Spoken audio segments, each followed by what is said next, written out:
살다가 보면 가장 마음을 아프게 하는 것이 있는데 그게 뭐냐면은 시간이 다 지나간 후에 후회하는 일이에요. 이 후회하는 것이 사람의 마음을 아프게 해요. 그리고 인생을 초라하게 만듭니다. 후회하지 않으려면 오늘 다시 한번 한 해를 시작하면서 우리 신앙을 점검하고 그리고 믿음을 재건축하는 일에 초점을 맞췄으면 좋겠어요. 오늘 사도 바울은 그리스도인들을 핍박을 많이 했습니다. 참 악랄하게 핍박했어요. 굳이 그렇게까지 핍박할 필요가 없는데 그랬어요. 근데 그의 성격이 잘못된 거죠. 그러다가 어느 날 회심을 해요. 그리고 예수를 알게 됩니다. 예수를 알고 보니까 지금까지 자기가 한 행동에 대해서 너무 허망했어요. 너무 못할 짓을 했고 무지한 행동을 했어요. 충격이 얼마나 컸겠습니까? 그래서 성경을 보면 그 즉시 나가서 부활을 전하고 복음을 전한 것이 아니라 갈라디아서 1장에 보면 아라비아 광야로 들어갔다고 말씀을 해요. 이 규절에 논란이 많지만 가서 3년 정도 집거를 한 것 같아요. 생각을 많이 했겠죠. 그리고 마음을 가다듬고 그리고 나서 고백한 말씀이 바로 오늘 읽은 이 말씀입니다. 나가서 전하면서 부활을 강조하면서 말하기를 내가 나 됨은 하나님의 은혜라.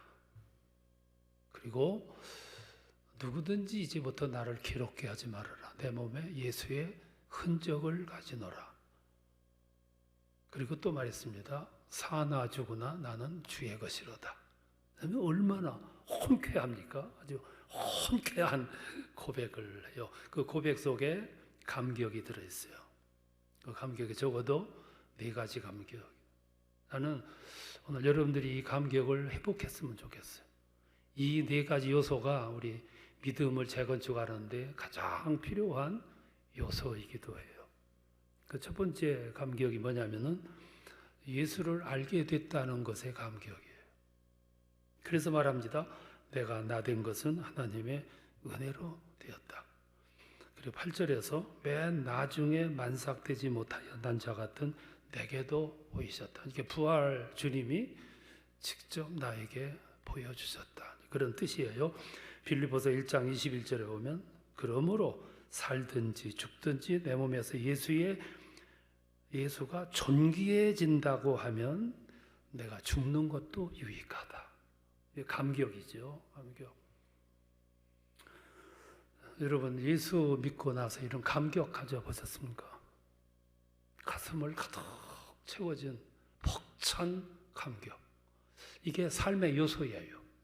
소망의 요소고 믿음의 요소이기도 하고 성공의 요소이기도 하고 우리 삶을 삶되게 하는 가장 좋은 요소.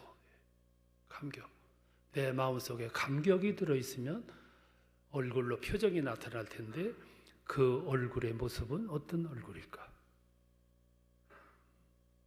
어느 외국의 선교 신학자가 한국 교회를 방문하고 가면서 짤막한 멘트를 했어요. 한국 교회는 양쪽으로 많이 부흥을 했지만 성도들의 얼굴에 구원의 감격이 없다고. 구원의 감격이 나오는 벅찬 감격의 얼굴이 있어야 되는데 감격의 얼굴이 없다고. 어느 중병 걸린 분이 마지막 인생의 종착 지점에 이르러서 그가 고백하기를 내가 이 믿음의 소중함을 왜 진작 깨닫지 못했던가. 근데 왜 하필이면 마지막 시간에 가서야 그걸 합니까?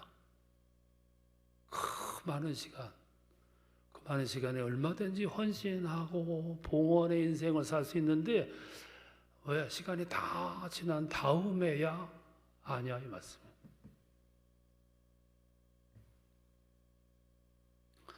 사람이 오늘 낙심하기도 해요. 우울증에 걸리기도 해요.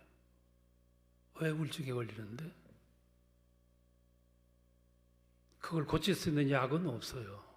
있다면 감격을 회복하는 거예요. 구원받음의 감격. 내가 예수를 알게 됨의 감격. 그러니까 사도 바울이 고백한 거예요. 빌립보서 3장 8절에서 예수를 아는 지식이 가장 고상하다. 그러므로 나는 모든 것을 버리노라. 내가 이렇게 배설물처럼 미련 없이 버릴 수 있는 것은 내가 예수를 알았기 때문이다. 이게 얼마나 뜨거운 감격이에요. 이게 있는 것을 모든 걸 버릴 수 있는 감격.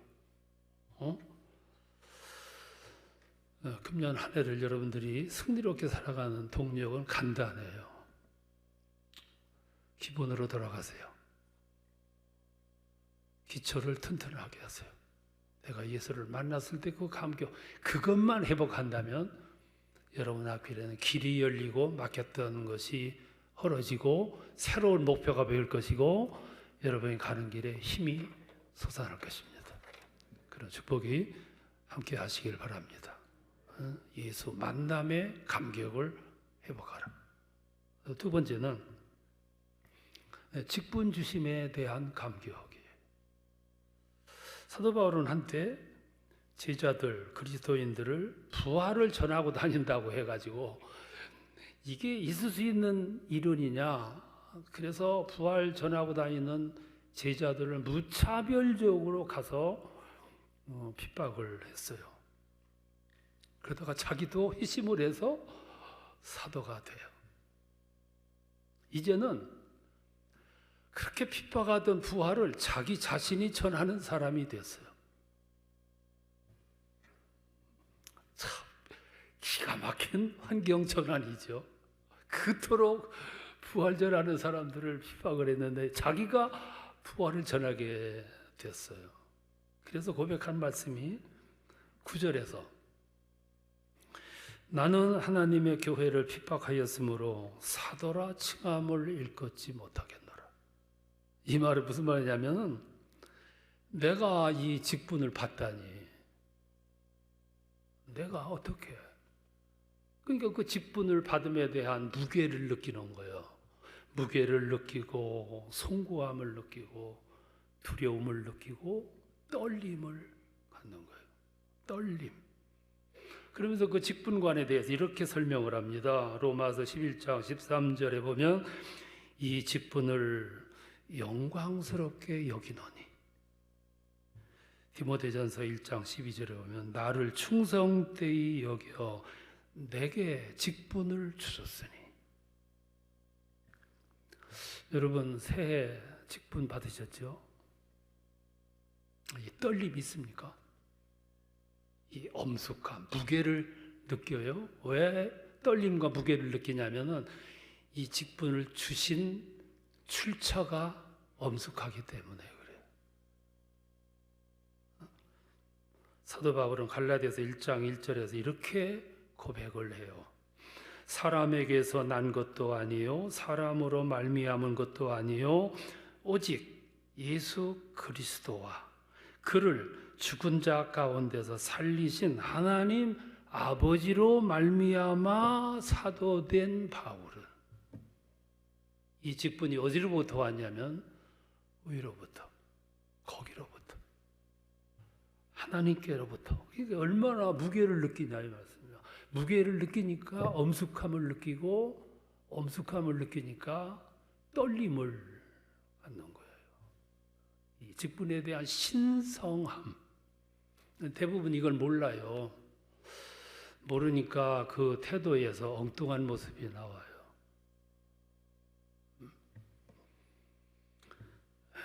귀급인 줄 알아. 과시하려고 그래. 과시하다 보니까 사람들에게 불편함을 끼치고 그 불편함은 교회를 갈등으로 몰아넣어요. 우리 목회자들도 그 직분이 어디로부터 왔는지 잘 몰라요. 그래서 공감을 주는 모습이 안 나타나. 이게 사회에서 여러분 교회에 대해서 직분자들 향해서 목회자들 향해서 홍쾌하게 점수를 안 주잖아요. 왜냐하면 공감을 못 줬기 때문에. 위로부터 왔다는 것을 모르는 거지. 거기다가 수행하는 철학도 발휘하지를 못해. 로마서 12장 6절에 보면 믿음을 행사할 때, 은사를 행사할 때, 직분을 수행할 때 철학이 뭐냐면은 분수대로예요. 그 말은 너무 과하지 말고, 너무 무책임하지 말고, 엄숙하게, 진지하게, 충성스럽게. 근데 참 의문스러운 것은 왜 직분이 주어지면 그렇게 권위적이 되는지 모르겠어요. 목회자든 장로 직분이든 권사든 왜 달라지는지 모르겠어요. 교회에서 직분이 부여되는 이유는 간단해요. 교회 공동체를 세우기 위함이야. 그래서 에베소서 4장 12절에 보면 성도를 온전케 하기 위하여 봉사하고 그리고 그리스도의 몸을 세우려 함이니라.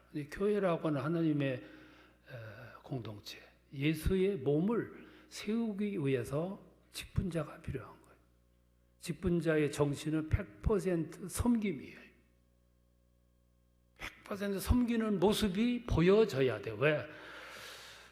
히브리서 13장 7절에 보면 너희는 그들의 믿음을 본받으라. 내가 그걸 발휘가 되어야 누군가가 그 모습을 또 보고 훈련되는 거예요. 이걸 모르니까 분수대로가 흐트러지는 거죠. 금년에는 이걸 여러분들이 회복했으면 좋겠어요. 내가 구원받고 예수를 알게 된 은혜가 얼마나 크며 또 하나 거기에 나에게 이 직분을 주셨다. 이 직분의 신성함에 대해서 무게를 느꼈으면 좋겠다 이 말씀. 그때 여러분의 인생은 1년 동안의 발걸음은 신앙의 기도의 내용은 엄청나게 달라질 거예요. 이게 믿음을 건축하는 두 번째 요소. 세 번째는 신앙의 성숙함을 나타내는 거죠. 성숙하면서 나오는 고백. 이게 참 중요한 거죠. 사도 바울은 9절에서 이렇게 말해요. 나는 사도 중에 지극히 작은 자라고. 겸양의 태도죠. 성숙한 태도입니다. 원래 사도 바울이 그렇게 겸손했냐면 안 그래요. 사울 시절에 아주 교만했어요. 탈무드에 보면 이런 이야기가 나와요. 가말리엘이라고 하는 아주 유명한 스승이 있었어요. 교법사. 사도 바울의 스승이죠.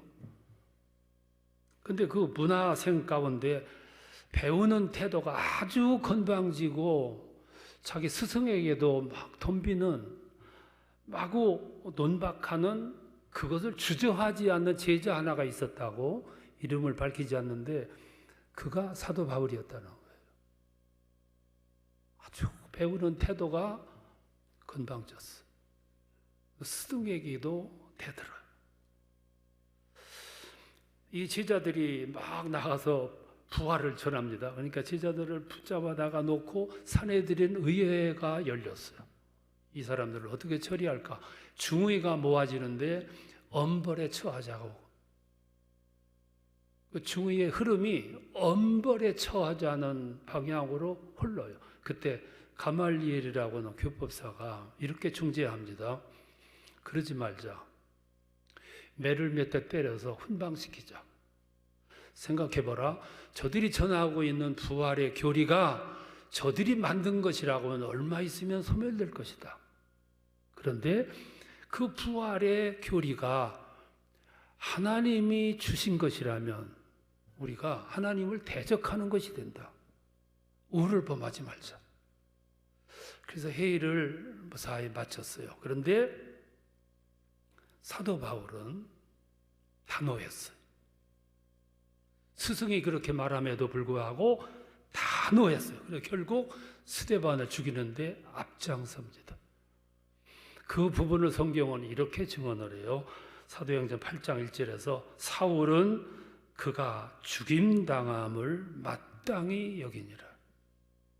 이랬던 사도 바울이 오늘 뭐라고 고백하냐면 나는 모든 사도들보다 가장 작은 자라고. 얼마나 변화했습니까? 얼마나 변화했어.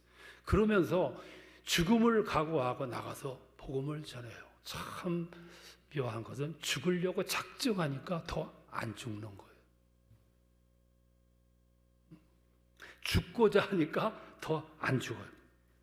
목숨 걸고 나가서 전도하니까 반대하는 사람도 목숨 걸고 덤벼요. 이제 그때마다 기사와 이적이 일어나요.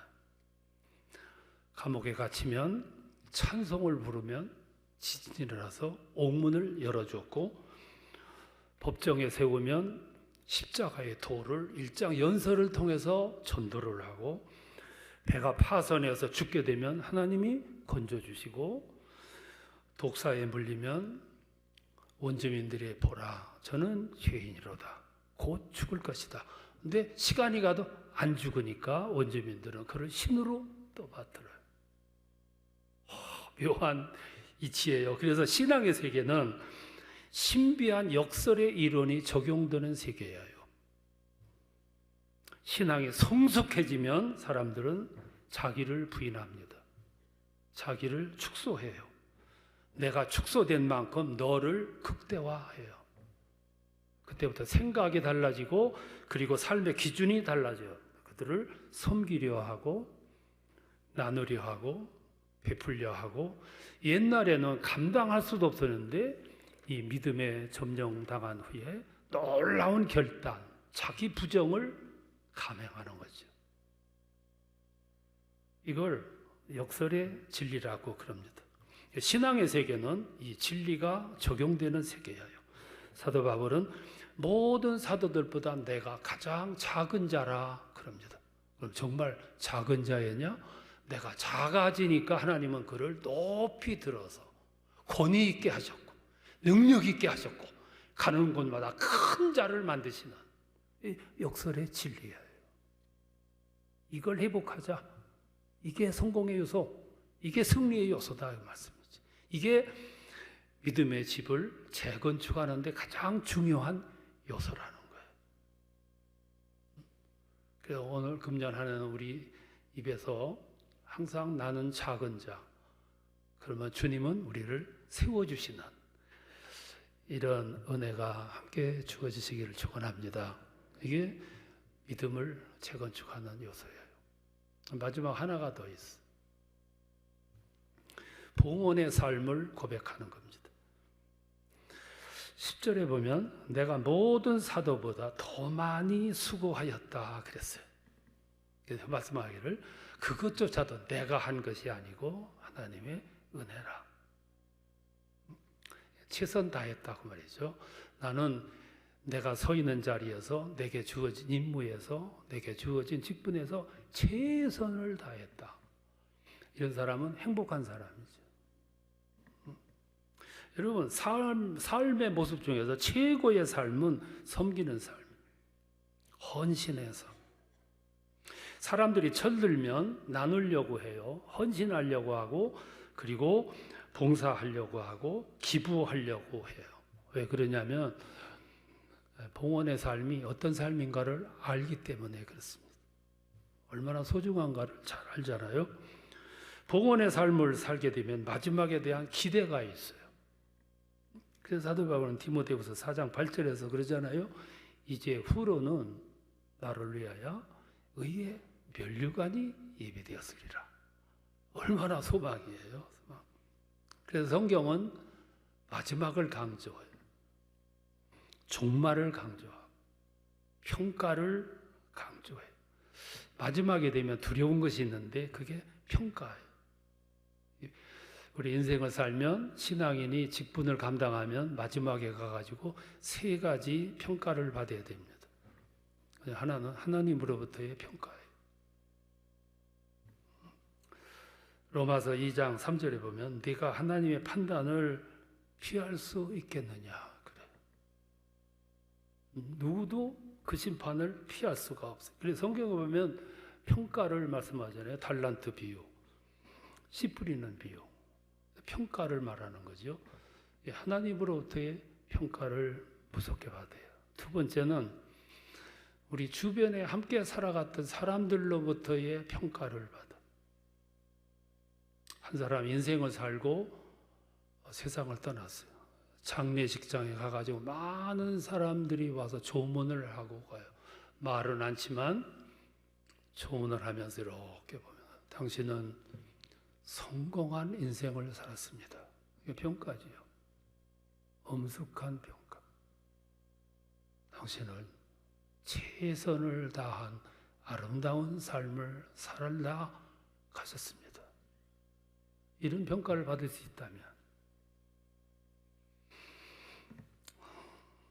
장로로, 권사로, 목회자로 직분을 감당하고 살아간 후에 장로 은퇴하는 날, 목사가 은퇴하는 날, 사람들은 평가를 해요. 장로님, 참 장로님답게 사역을 잘 하셨습니다. 이런 평가를 받을 수 있다면 얼마나 영광이겠어. 목사가 은퇴하는 날, 목사님은 참 진정한 목회자처럼 목회하셨습니다. 이런 평가를 받을 수 있다면 얼마나 좋겠어. 그게 아니고 반대로 당신은 위선자였어. 당신은 뭐 때문에 장로 직분 받았어요? 당신 목회자로서 실패했어. 얼마나 엄숙한 심판인데? 사도 바울은 사도행전 20장에서 아시아 사역을 다 마치고 성도들 모아놓고 마지막 결산을 하면서 이렇게 말했어요. 내가 은이나 금이나 의복을 탐하지 아니하고 범사에 여러분에게 모본을 보여준 것 같이 여러분들도 그렇게 하여야 할 것이요. 마지막 또 하나의 평가는 자기 자신으로부터의 평가예요. 이건 누구도 못 속여요. 나는 실패한 인생이야. 마지막에 가가지고 뼈 아픈 고백하잖아요. 평가. 봉헌의 삶은 종말을 대비하는 삶입니다. 사람은 젊어서는 자기 위주로 살아요. 이기적인 삶을 살고 그리고 자기가 중심이에요. 근데 사람이 철이 들면 자기 범위를 넘습니다. 그리고 너를 중시하고 섬김의 삶을 살고 봉헌의 삶을 살고 비로소 나눌 줄 알아요. 기부하는 걸 보면 젊은이들은 기부할 줄 몰라요. 아직은 자기가 중심. 나이 들면 생각이 바뀌어요. 그래서 기부하는 거죠. 이제 한 해가 지났고 새로 시작이 됐어요. 그냥 아무 생각 없이 그냥 살아가면 금년 말에 가면 또 후회가 또 찾아와요. 지난해 했던 후회가 또 찾아와. 그것을 극복을 하고 내 인생으로 하여금 새로운 의미를 찾고 그리고 멀어졌던 주님과 가까워지고 그리고 나의 삶에서 무엇인가 헌신, 봉헌 그 삶을 살아가려고 하면 먼저 믿음을 재건축하는 거다. 그 재건축하는 요소가 말씀드린 4가지. 저는 여러분들이 금년 말에 가가지고는 2022년도는 내 인생 가운데 가장 빛이 났던 한 해였다. 이런 고백을 할 수 있기를 바랍니다. 그러면 막혔던 문도 열릴 것이고 힘이 됐던 길도 확실하게 열릴 것이고 그리고 여러분의 가치가 빛이 나는 영광이 주어지는 그런 축복이 함께 하시기를 축원합니다.